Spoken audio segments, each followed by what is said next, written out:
Hello there, this is James Uscroft, James1978, welcoming everyone to another episode of my podcast Art Can Change the World, in which I ask my friends to talk about and share the movies, books, TV shows, and what have you, which they believe share a deeply human message or moral, inspire us to care more, help us to question social norms and moral absolutes, give us a new insight into society's issues and problems, help us to perceive marginalised groups in a new light, or otherwise, no matter how they may do so, help to make the world a better place. And in this episode, I am joined by my good friend Irene. Hi, this is Irene.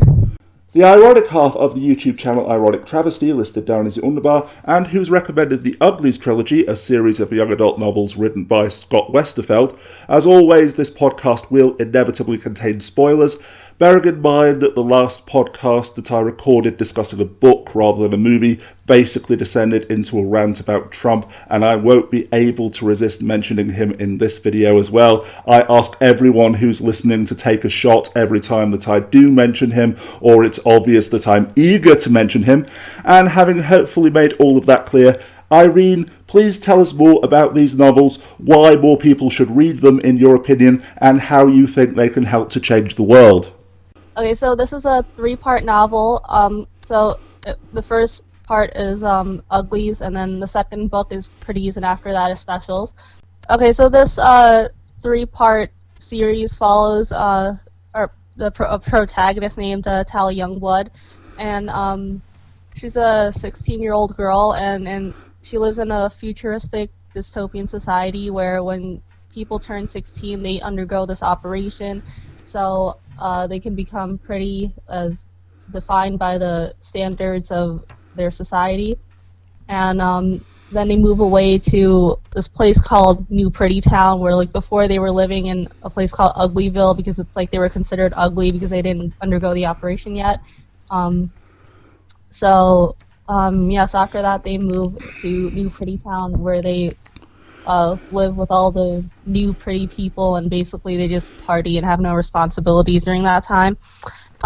So the main idea of the three novels is cultural standards of beauty and how being exposed to them affects our perception of ourselves and our perception of others. Mm-hmm. Absolutely. One of the most profound lines, I think, the whole point of the series. One of the main points of the series of books, the plot points, should I say, is Tally running away to this small isolated community called the Smoke, consisting of uglies who have run away comprising uglies who have run away because they refuse to undergo the operation. They refuse to be made normal by that society's standards. Whilst Tally's there, she meets a man called David. The love triangle forms, which I'll get to later in this podcast. But when they're talking about becoming pretty and so forth, and it's just evolution, it's just biology. We're all programmed to think that this is normal, this is the way it should be. David says that's the worst thing that they do to you, not the operation itself, what they do before the operation. Indoctrinating you to believe that you are ugly, that you are worthless, when no, they're the freaks. Yes, listening to the book, it reminded me of a quote by Chris Eubank in a short documentary about, it was called Do You Remember the First Time, about the first time you have sex. Celebrities remembering the first time they had sex. Chris Eubank was a boxer in the 90s, and he was asked the question, what advice would you give to teenagers who are, struggling through the minefield of relationships and, virginity and when to have sex and so on and so forth? His advice was, don't read beauty magazines. They'll only make you feel ugly. Only when you're older and you look back on your youth, your teenage years, will you finally realise all of the beauty that you possessed and all of the potential that lay in front of you. Mm. Yeah, because the point about this book, of course, we're both feminists, is it is the imposition of artificial cosmetic standards. You know, the way they talk, the way that they talk in these books about how the way that we react to beauty is normal, it's genetic, it's part of the evolutionary process. Yes, maybe, but demanding that everyone be beautiful is certainly not. Recoiling with horror at what we would recall a normal face is certainly not. When they're out in the smoke, as it's called, this small libertarian society, this revolutionary society, for lack of a better term, they have a library of 300-year-old books and magazines. One of the first things that Tally does when she gets there is see some magazines and say, who are all of these freaks, these hideously deformed creatures? Oh, they're celebrities. They're movie stars and musicians. And how could they possibly have looked like that? But then over the course of the month or so that she's there in the smoke, as it's called, this small rustic community, she finally realises... she finally learns to accept these faces. It is, as you say, it is about our standing. What we consider normal is imposed upon us. So when every adult face you see is perfect, surgically sculpted to be perfectly symmetrical, with flawless skin and big eyes and full lips and so on and so forth. You know, the slightest flaw becomes hideous.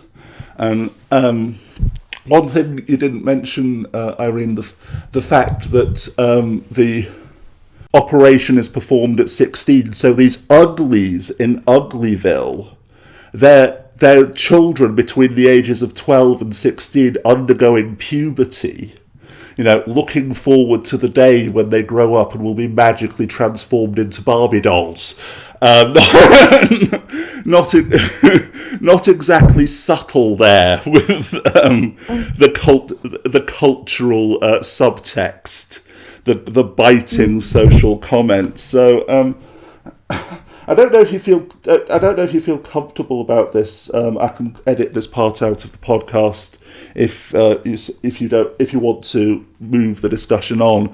But as a young woman yourself in America, the home of plastic beauty, what are your thoughts on this cultural commentary on teenagers undergoing puberty and the struggles of trying to come to terms with their own hormones and social pressures and everything else, how it relates in the story to this idea that no teenager ever becomes anorexic anymore in this new society because they all know that they'll be turned pretty as soon as they turn 16. What's your insight into that, if you have any? I'm sorry. What was the question? Well, about how the Uglies are teenagers. They're undergoing puberty, and they have, we think we have social pressure to conform and to look beautiful and to look handsome imposed upon us. What are your thoughts on the book and the on real society, of which it is obviously a social comment? Your insight as a woman who not too long ago was a teenage girl struggling to cope with ideals of beauty and so forth.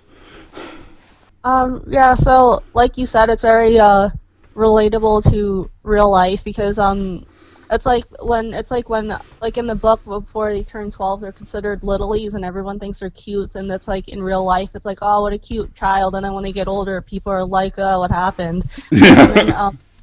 And then it's like people have like most people have like an awkward phase, and then and they think, oh, I'll just grow out of it instead of just like enjoying how they are. That's like that's how your life is seen as just like a phase, like to grow out of and to like like they're mostly looking forward to like becoming older and changing and hoping that they'll become beautiful in the future, like in the book.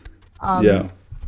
I think that like I think that it shows the importance of diversity because when you're exposed to more to like a lot of to people who have like a lot of different physical features and people who like when you like see a lot of different people, then you become less like you become desensitized to the that certain standard of what's considered beautiful. Like when Tally goes out into the smoke and she sees how people naturally look and everybody looks different, so to her it's not as shocking anymore when somebody doesn't meet that standard of beauty that she's used to. Yeah, like I mentioned. Yes, it's like with the analogy of the weeds which the rangers are fighting out in the wilderness. This really beautiful white flower, which was genetically engineered to be more resilient. Unfortunately, it's so resilient that it overtakes and destroys all other plant life, and therefore all other animal life in the area. It is the ultimate weed. It just spreads and grows and grows and grows, destroying all diversity. It's absolutely beautiful, but it's killing the planet by getting rid of all diversity, all individuality. Yes, Scott Westerfeld, that was a very subtle point you were making there. We hardly noticed. For those people who didn't get it, the flower being the analogy for the beautiful, the perfectly surgically crafted pretties, the beautiful people overrunning society Yeah. and destroying all original thought. But of course, whilst that was perhaps the underlying defining issue, especially of the first book, there were many other issues within it, specifically not just physical diversity, but individuality. The fact that, massive spoiler here, towards the end of the first book, it is revealed by the two doctors who escaped to found the Smoke, the small resistant society, that the reason why they escaped is that they figured out that the surgery doesn't just make you beautiful, it damages your brain ever so slightly. Not enough to cause any noticeable damage, but just enough so that nothing is controversial. That you know that things are important, but you just don't care anymore. Like Trump supporters, take a shot. So, one could argue that the second central pillar of the book, just as important, if not more important than the first, is the idea of intellectual individuality. Individuality of thought rather than individuality of appearance. But yeah, what do you have anything to say? Do you have any thoughts about the book's the book's exploration of intellectual individuality, true individuality, for lack of a better term, as opposed to conforming to society beyond cosmetic standards of beauty and so forth? Well, I can kind of see like both sides of it. Like I understand how maybe in that society the idea of like everybody being the same and not having like conflicts or disagreements might have been good. They really don't have any wars or like really any huge problems, and like they don't really have poverty either because when everybody moves into a new pretty town, they all live in penthouses and like they can just get like whatever they want, like whatever kind of food or clothes or whatever they want, and so like everyone really is equal in that society, but at the same time everybody's kind of like shallow and dumb. So So, Yeah, so um, I do like the way that throughout the book it tries to explore both sides of the arguments equally, especially in the second and third book, Pretties and Specials, in which Tally's brain, that Tally does undergo the operations to be first to become pretty and then to become a special, or in her case, a cutter. I'll get to that in a minute. But so yes, once she's had her brain changed, her perspective changes, and thus, because she's the protagonist, we are seeing it. We are seeing the world through that different perspective. What you were saying there about, yes, we can see how this city is good, but at the same time, it's fundamentally wrong. yeah. We can see, and when. Tally's former friend Shay, one of the first people in their group to have been turned pretty against her will, was arguing against the treatment, the cure that had been discovered, insisting that she didn't want to take it. Well, can't we just give it to her in secret? No, her arguments are rational. To her, were the crazy ones.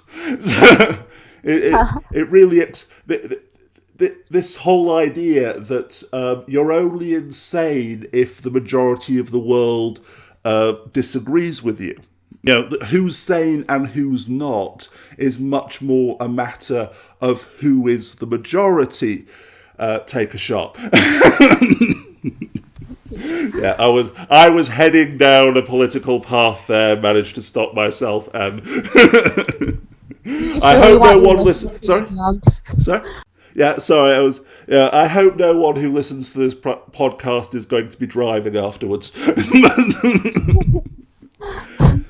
But yes, even in the book Specials, when she's a narcissistic sociopath because she has been changed to believe that she is naturally superior, and even at the end of the book, when she refuses to be turned back to normal, normal in her mind now is inferior. It's I hated it, but at the same time, I could understand it. Yeah. If you see what I mean, it was one of those endings that leave you kind of sick. Yes. Yes. Because obviously our idea of individuality and what people should want is the right one, is it not? Obviously, because it's our idea. But no, other people have their haven't, even those who haven't had their brains surgically altered, have their own idea of what the world should be. And we're getting close to politics again, so let's move on. Aside from that sick ending, though, probably my biggest issue with the whole series, specifically towards the end of Pretties and the beginning of Specials, is Scott Westerfeld's obsession, for lack of a better term, almost romanticism with cutting and scarring.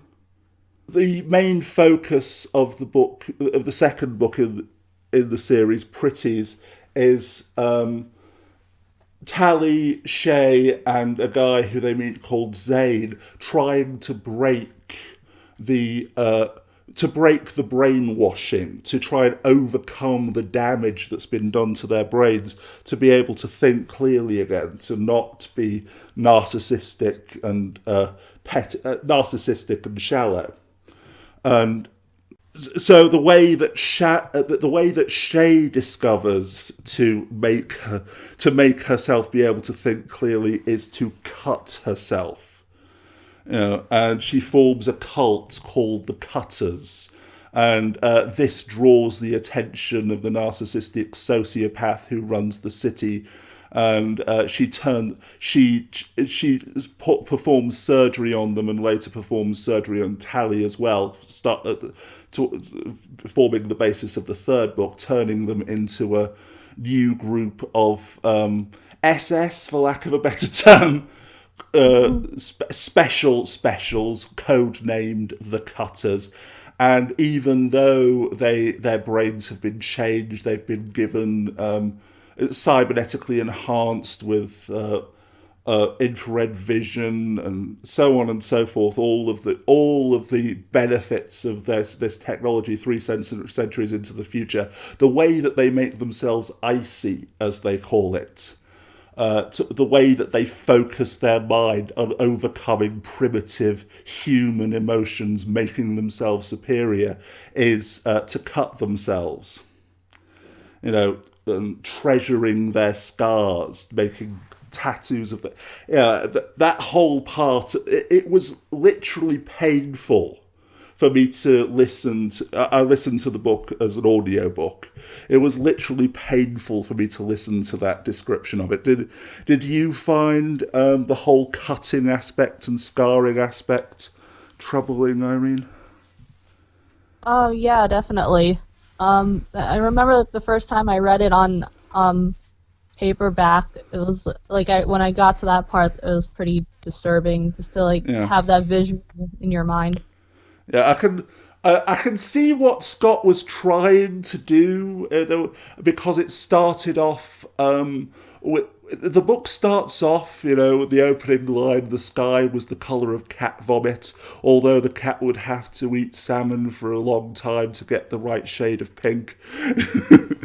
It's started off with Tally wishing that she was with her best friend Paris, who had been made pretty and gone over to New Pretty Town, because the way that Scott Westerfeld really drove home that they were best friends for life was that they'd, as they were children, when they were children, they'd use the penknife or something to make a blood sibling scar. They'd each cut themselves and held hands so that they became blood siblings, and and later in the book, after she's been made into a special but rebelled, she's trying to save her boyfriend Zane. And so many people who haven't read the book and have no idea what's going on. Just go ahead and read the series, seriously. When she's trying to explain to someone who doesn't trust her, you see these scars. We are only scarred if it means something to us, and these scars represent the yearning she feels to save her boyfriend. The scars that she'd made herself to break through the brainwashing, to focus her mind, etc. So I can see what he was trying to do, but it's the fact that in the book they speak out against anorexia.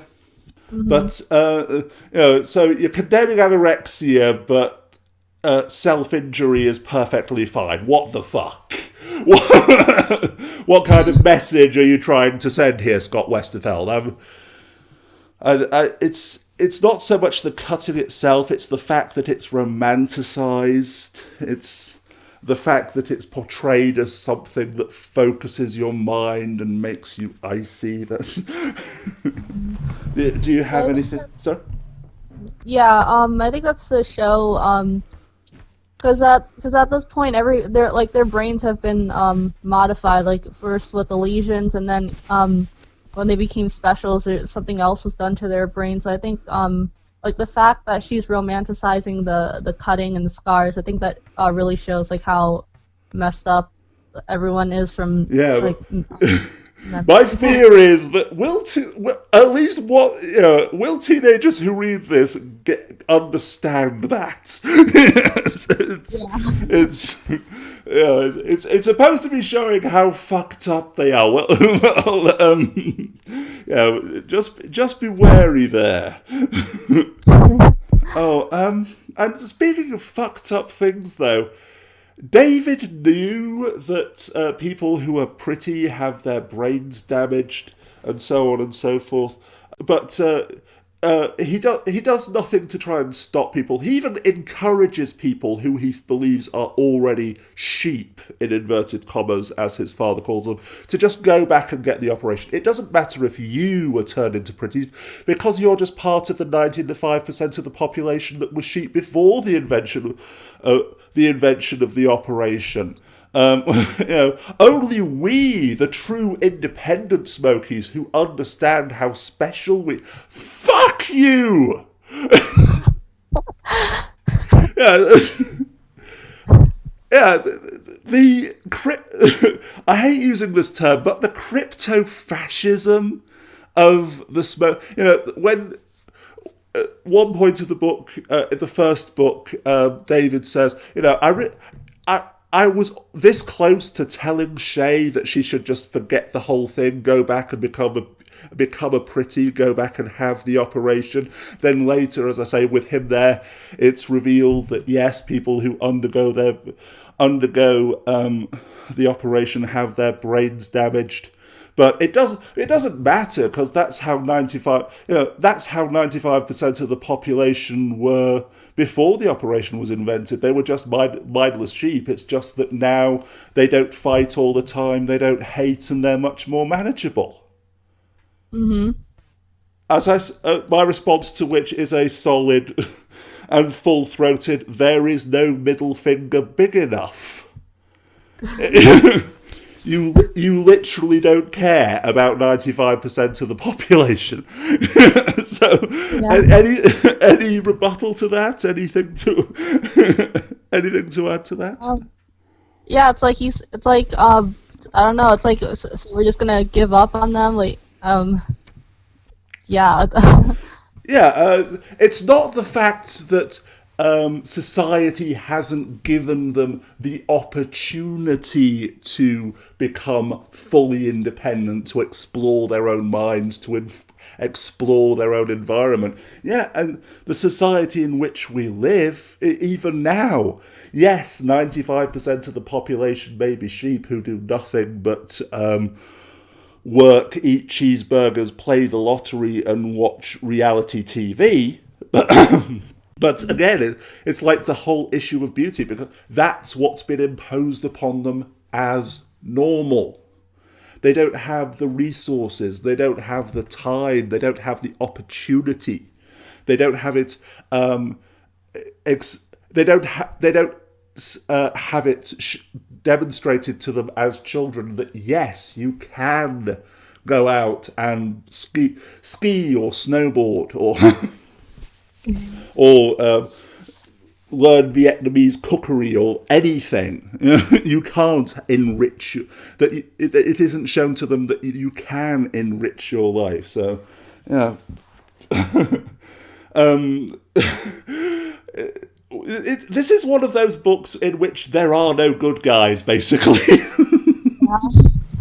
One of the whole points of the series is that Tally is always beating herself up with guilt and blaming herself for everything. And whilst it did get a bit boring after a while, because no, it's not entirely your fault. You can kind of see how, well, yeah. But oh god. This leads me on to the fact that, yes, whilst it is a good series of books, definitely very good, you can tell, first of all, the fact that it was written as young adult fiction. It was written for the same market as people who like Twilight and the Hunger Games, that kind of thing. The love triangles and the romantic jealousy and the "you betrayed me and you're not my best friend anymore." Oh, for fuck's sake. I don't know how old you were when you first read it, Irene. Oh, 16. Sorry? What? Hello? How old were you when you first read it? 16. Yeah, but looking back on it now, or maybe can you understand how being a 35-year-old man, this kind of teenage angst and drama would get a bit tedious after a while? Oh, and major spoiler: the moment that because there was the main love triangle of Tally, David, and Zane. Uh, she has to end up with one of them at the end of the third book. So the moment that Zane said that he was having headaches, dead. It's like, well, that escalated quickly. Okay. I haven't read much young adult fiction at all, but I know the tropes. When there's a love triangle, she's going to end up with one of them, and oh, it's just a headache. No, no, no. I just get out of breath sometimes. Dead. No, actually, it's Korean cinema that reminds me of that. Anytime someone coughs, the next scene they're going to have a terminal illness. So, aside from the cutting, which is, I say, my biggest serious issue, I would say, and the crypto-fascism of, were the independent thinkers were superior, go fuck yourself. The fact that it's so obvious that this was supposed to be a movie trilogy like The Hunger Games or Twilight. Reading the book, especially reading the first book again to refresh myself. It was the whole thing was written to be seen like it was being mapped out to be the screenplay for a movie. So, would you be interested? Well, it's obvious that it's not going to happen now. It's been more than 10 years since the books were originally published, and I'd literally never even heard of them in passing before you mentioned them. So it's obvious that they're not a big. It's obvious that they're not a major pop culture phenomenon like Hunger Games or Twilight. But would you have liked to have seen these books turned into movies? Um, Yeah, I mean, it depends on how it's done. Like when I first read it, I would have definitely been interested, and I heard that they had been talking about turning it into a movie. I don't know what happened after that. Oh, as I But then, say, it just didn't. I think it is just basically that the series didn't get the same kind of pop culture traction or exposure as Hunger Games or Twilight.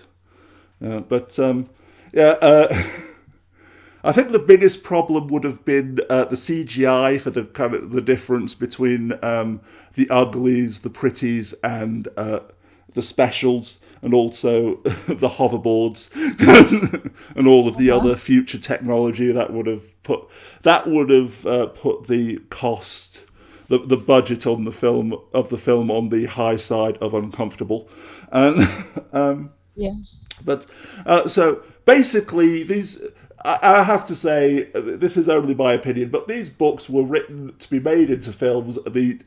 Um, the downside of that being, the result of that being that each of the books is basically way too long with with a middle section, like Tally's journey to the smoke. There is no way there's no way that should have been the entire middle section of the book. They're Oh all far wow. too long, and I had to I had to spend $45 to hear the whole story instead of just 15. I'm sorry to hear that. That's just petty quibbling at the end of the day, because as I say, the story is good. It is much deeper and more explorative, and tackles much more important issues from multiple perspectives, from more perspectives than you would expect from standard kind of young adult fiction. This is so much deeper. Yeah, and Sorry. uh, yeah, I was gonna say, besides like well, obviously, like the main story is about like societal standards of beauty and how they affect your perception. But aside from that, there are also like it also touches upon a lot of other issues like environmentalism, like Yeah. when they were talking about clear cutting the forest to make more room for their city, and it talks about sexism. Hmm. So it talks about immigration a little bit. So Yes, I think that it'll always be relevant because it just touches upon so many issues that are relevant in the world. Yes, I wonder if, unfortunately, the fact that it was so deep and touched on so many issues is maybe part of the reason why it never grew as big as Twilight or Hunger Games, never got turned into films.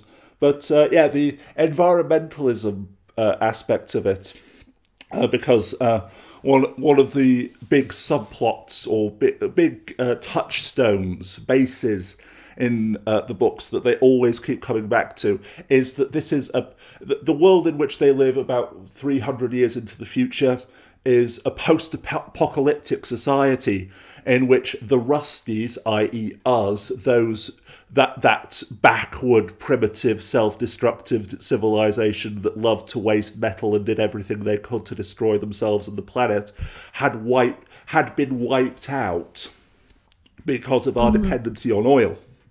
And so the constant kind of reminder as they go through what they call the rusty ruins, all of these the skeletons of skyscrapers and so forth.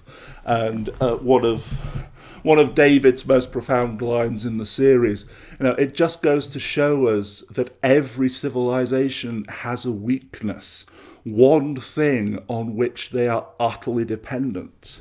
For the Rusties, it was oil.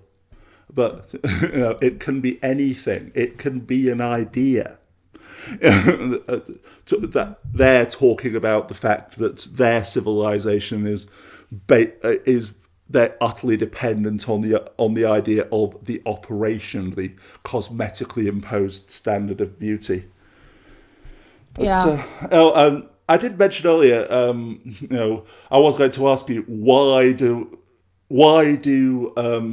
Americans hate the government so much? Every sci-fi novel, every dystopian future novel that comes out of the United States, it's always the evil government destroying liberty by trying to impose equality, blah, blah, blah.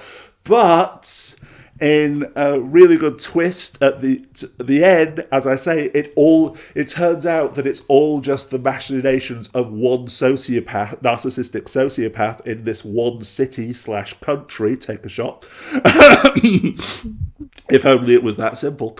And yeah, there is another city. You were talking about. You mentioned how the book touches upon immigration. In the city of Diego, things are much more relaxed. Things are much more sane and sensible. Individuality is all the rage.